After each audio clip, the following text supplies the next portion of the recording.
My mother didn't whisper it. She said it loud enough for the entire room to hear, "I wish you were never born." Conversations snapped shut. Glasses stopped midair. Even the music seemed to choke, and I just stood there feeling every pair of eyes swing toward me, waiting to see if I would crumble like they always assumed I would. But something else rose instead, something that had been silent for years. I lifted my head, ready to answer her in a way no one expected, because the moment she tried to erase me was the moment I learned a truth she never wanted me to know. I grew up in a 2-story house on a quiet street in Rochester, the kind of place people describe as stable, peaceful, predictable. And maybe it was for everyone except me. From as early as I can remember, there was an unspoken order in our home, a gravitational pull that everything seemed to orbit around. And it wasn't me. It was my younger sister Ashley, the golden one, the girl whose name could brighten my mother's face faster than sunlight hitting a window. If Ashley sneezed, Mom fetched tissues like she was aiding a national treasure. If Ashley brought home a ribbon, any ribbon, even the kind every kid got just for showing up, Dad announced it across dinner like breaking news.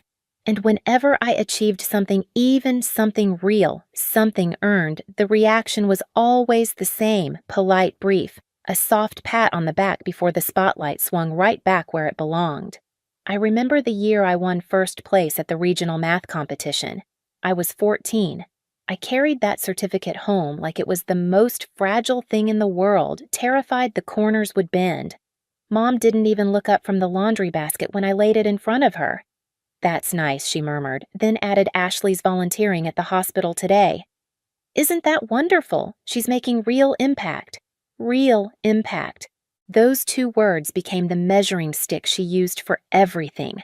Saving lives, caring for people, having a purpose, and apparently nothing I did, even if it kept our actual lives functioning, qualified. But I kept going. I worked early mornings at a coffee shop through high school, rushing from school to shift to home, where I would still study until my eyes burned. In college, I took on 3 jobs, tutoring cleaning offices, restocking shelves, because our bills didn't pay themselves. And my parents never asked how I managed. They only asked when the payments were due. Some nights, when I stayed late at the cafe, I'd wipe down tables and imagine what it would feel like to be seen.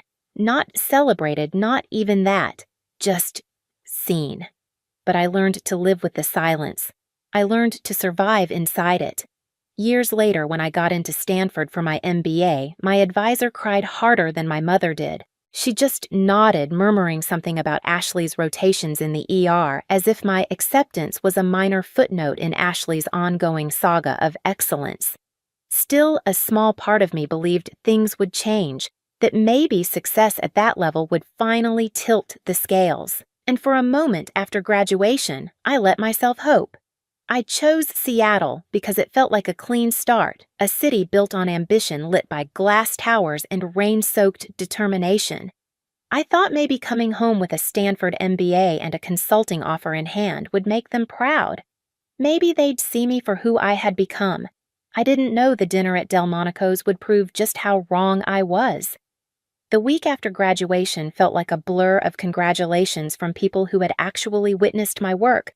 Professors who'd mentored me, classmates who'd pulled all-nighters beside me, coworkers who knew how many deadlines I'd carried on my back. For once, I let myself believe that maybe this time my parents would meet me halfway. Maybe they'd show up not out of obligation, but pride. So I booked the private room at Delmonico's, a place I'd only ever walked past on my way to cheaper meals. Crisp linens, soft gold light stemware that sparkled like it had never known a fingerprint. I covered everything: the food, the wine, the room deposit. It wasn't extravagance, it was me trying to build a bridge I still believed could exist. My colleagues arrived first, warm and chatty, the kind of people who ask about your dreams like they're rooting for you. My manager shook my hand and whispered, "Tonight's yours. Enjoy it." And for a brief moment, I forgot the heaviness lodged in my chest. Then my parents walked in. My mother's heels clicked like she owned the place. My father's expression carried that familiar blend of polite indifference and calculated distance. They came empty-handed, no flowers, no card, not even a soft congratulations.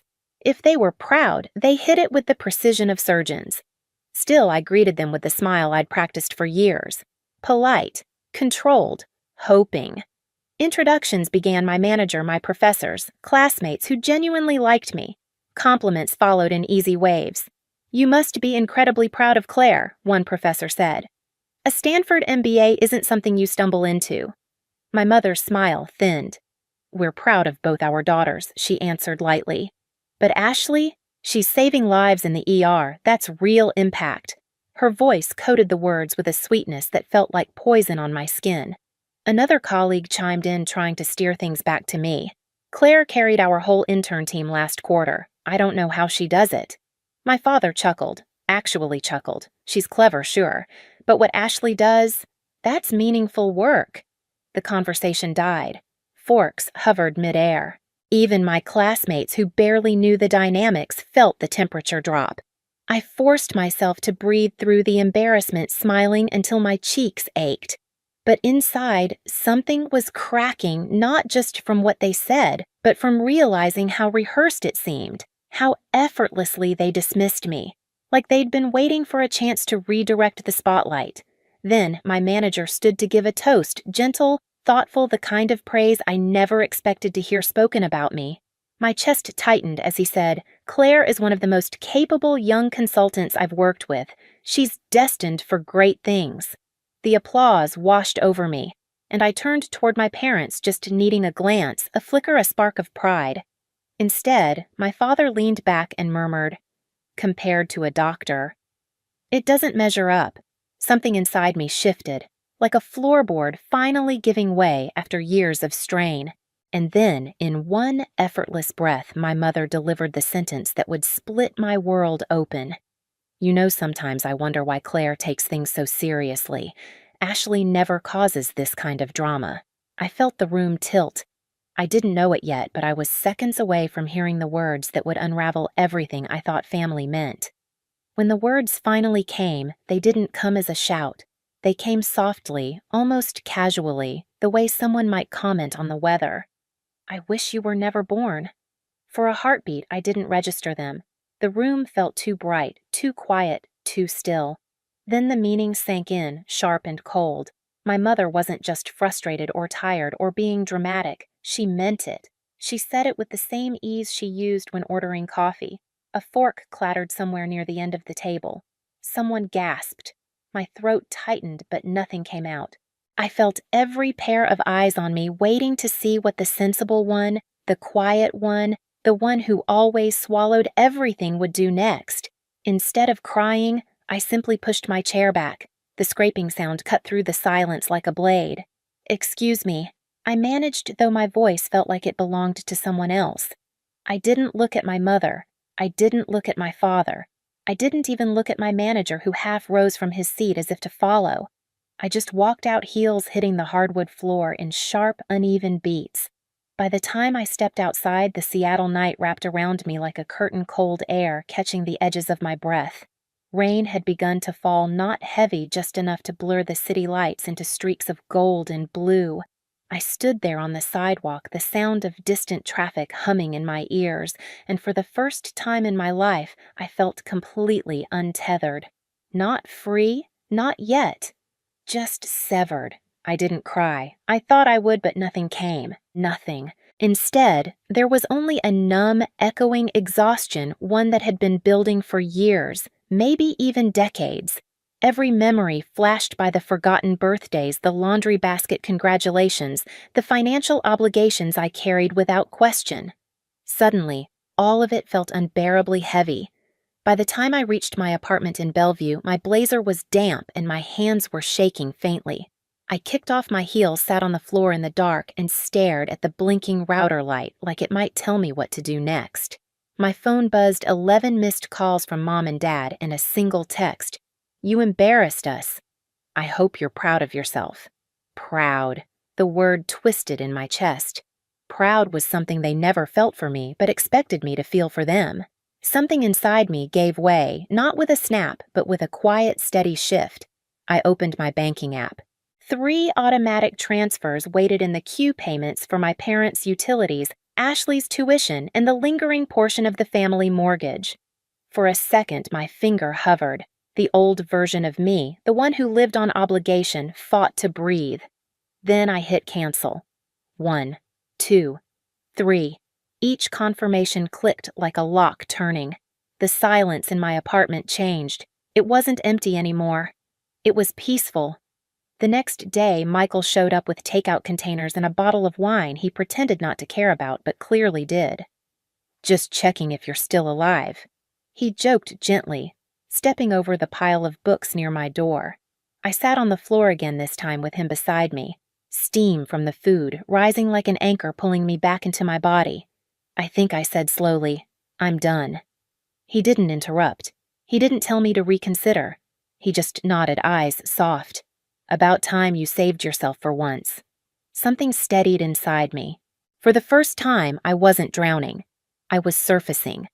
3 weeks passed without a single word from my parents. Not an apology, not an explanation, just silence. The kind of silence they had always demanded from me, except now it was pointed back at them sharp enough to cut. And strangely, I didn't miss them. Not the way a daughter is supposed to. I missed the idea of them, the version I kept trying to invent so I wouldn't feel alone. Letting go of that illusion was painful, but also clean. Work became my refuge.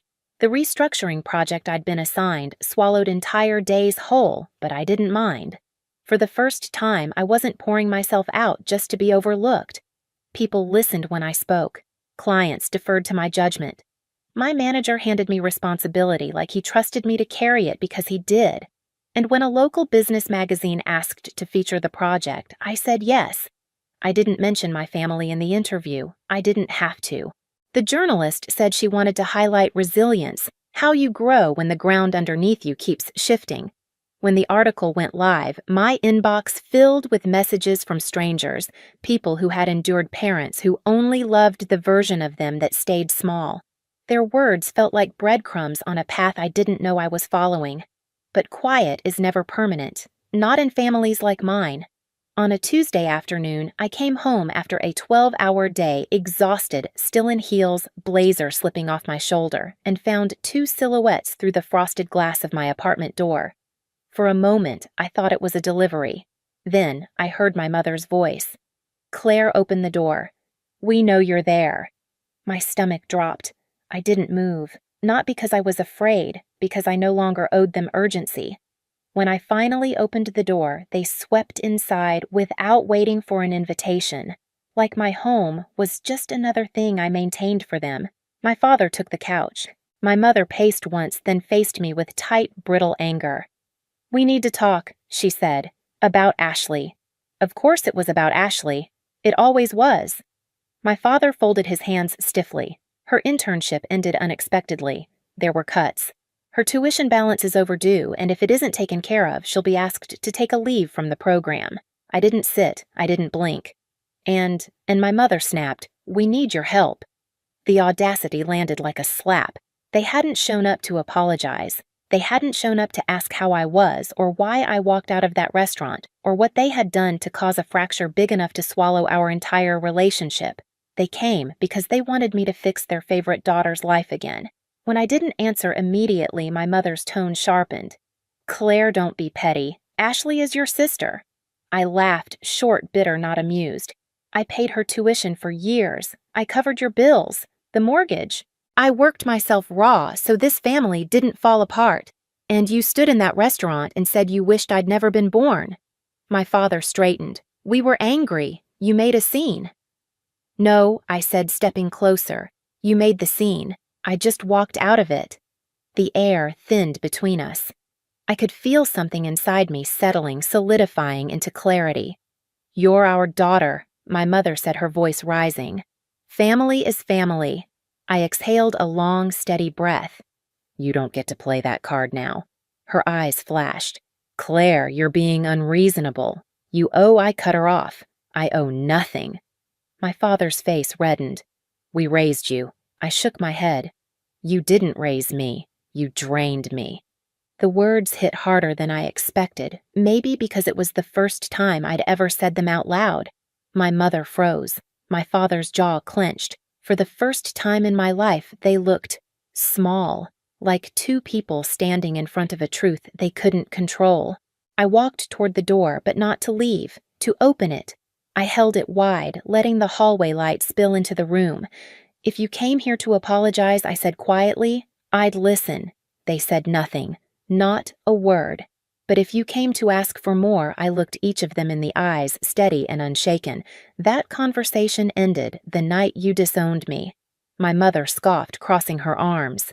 "You're making a mistake. You'll regret this. Someday you'll realize you need your family." And that was the final shift, the moment everything in me aligned. A clarity so sharp it felt like breathing for the first time. I stood tall, taller than I'd ever felt in my life, and said the words I never imagined I'd have the strength to speak. "Consider me as if I never existed. Live your lives as though there was never a daughter named Claire." They went still. My father's lips parted. My mother's face blanched. The entire room, the tension, the air, the space between us froze like someone had pressed pause. They went silent. And for the first time, I wasn't the one shrinking inside that silence. I nodded toward the doorway. "It's time for you to leave." My mother hesitated, searching for some angle, some leverage she no longer possessed. But there was nothing left to take, nothing left to control. She turned sharply. My father followed slower, like a man walking away from a fire he didn't expect to spread. When the door finally clicked shut behind them, the quiet that filled the apartment wasn't empty. It was mine. In the days that followed, I waited for the familiar ache to return the guilt, the second-guessing the instinct to fix what wasn't mine to fix. But it never came. Instead, there was a strange stillness inside me, a quiet I'd spent my whole life chasing without knowing it. Work surged forward. Our project closed with results far beyond forecast, and when the client renewed the contract, my manager pulled me aside with a smile I hadn't seen directed at me since childhood. "You're ready," he said, handing me the leadership contract I had fought for without realizing it. This time, I didn't question whether I deserved it. The article went viral. Messages poured in from strangers who had grown up invisible like I had people who whispered thank you for saying the words they couldn't. Reading their stories felt like standing in a room lit by faces I'd never met but somehow understood. One night, I stepped onto my balcony, the Seattle skyline pulsing softly beneath a layer of mist. I thought of the girl who spent years trying to earn love from people who refused to offer it freely. She was gone now. In her place stood someone steadier, quieter, but undeniably whole. On my last night of that long, unraveling season, I stood on my balcony with a glass of water, letting the cool air settle against my skin. Seattle glimmered below a scatter of lights reflecting off the bay like the world was quietly resetting itself. For the first time, I wasn't wishing for my parents to call or hoping for an apology that would never come. I wasn't rehearsing what I'd say if they did. I was simply breathing steady, unhurried, finally free. Maybe I was never the daughter they wanted, but I became the woman I needed. And if you've ever carried the weight of a family that couldn't see you know this, you are not alone. Share your story in the comments, and if you want more stories like this, hit subscribe so you don't miss the next one.